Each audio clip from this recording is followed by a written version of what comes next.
So another key concept, a core concept for liberalism, is the idea of rationalism. The idea that as human beings we're capable of rational thought, capable of working out by reason and logic our self-interest, and we don't need someone else to tell us how to behave, what to do. We can learn from our own mistakes and work it out for ourselves. So this really came about in the Enlightenment, really as society was progressing post-feudalism. Because if you moved from having a fixed station to participating in a more open economic system, then people could begin to think for themselves. And so I suppose there are four key strands to rationalism. And the first is really that liberals assume that individuals are capable of pursuing their own interests and certainly making their own moral choices. So a very good example of this is perhaps the economic liberalism of Adam Smith.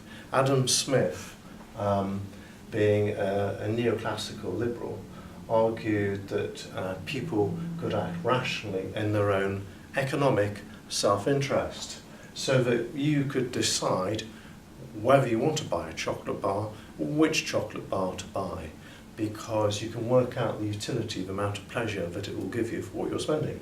So you can make rational decisions based on the information available and maximise your utility from this. And so Adam Smith and other utilitarians sort of argued along these lines. And similarly, if you run a business, you can work out how to maximise your profits, you can cut your costs.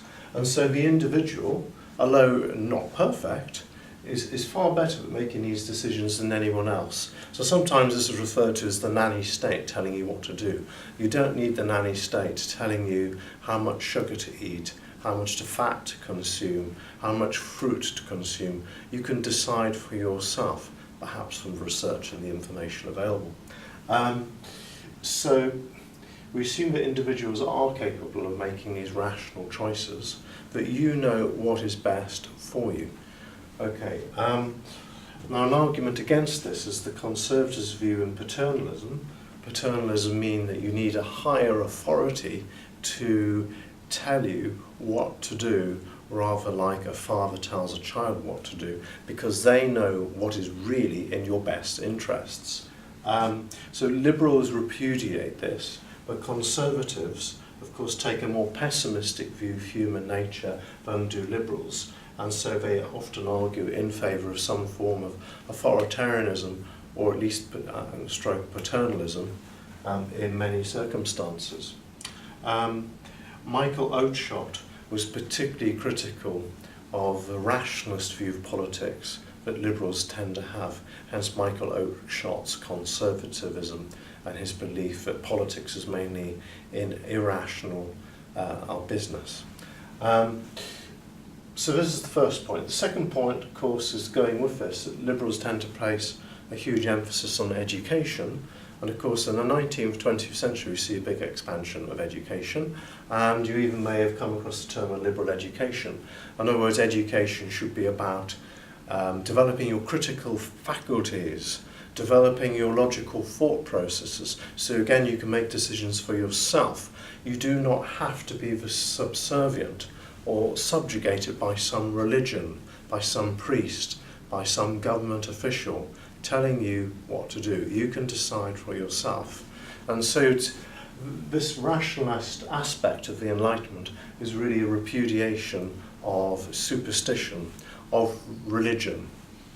And so developing a liberal education means that individuals are developed so that they reach greater self-fulfillment and improve critical faculties, so they can weigh up the pros and cons of a particular decision. Thirdly, we have a liberal belief in the idea that society can progress.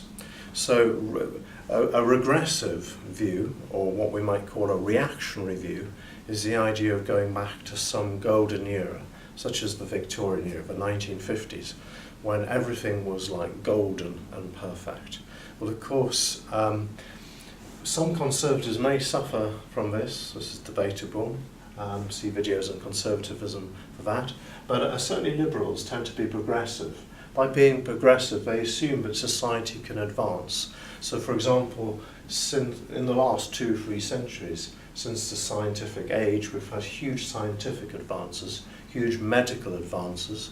I wouldn't really want to be around before anaesthetics, before antibiotics, because life could be pretty unpleasant, however rich you were.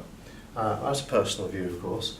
So scientific advances is very significant. Material prosperity is incredible, huge change, huge expansion in many economies in the world in people's material prospects since the Industrial Revolution. Okay, so we believe that you can have economic growth and that you can solve problems through critical, rational thought. Okay, so we believe in societal progress, such as many liberals would cite gay rights or women's rights as improvements that have taken place in society. Even at times you may go backwards, but you then leap further forward. And then fourthly, liberals really believe that you can resolve conflicts, either of a personal nature or an international nature, through negotiation, debate, discussion, through international institutions, through the rule of international law that can resolve conflicts. So war and violent conflict are very much a last resort after you've exhausted debate and discussion. And so this provides basically reason and rational thought, and indeed international law often provide a basis for settling rival claims and disputes before you head down the road towards conflict and coercion. Some would say this is a little optimistic. However, we've looked at conservative criticism and their emphasis on authoritarianism and paternalism by many conservatives. Another group of thinkers that are highly critical of the liberal rationalist tradition are postmodern thinkers. So if you look at, quite hard to read, but if you read books by Foucault and Lyotard, they are critical of what they call the sort of liberal paradigm, the Enlightenment paradigm, that we can seek progress and seek a better understanding of the world through rational thought, through the scientific model, for example.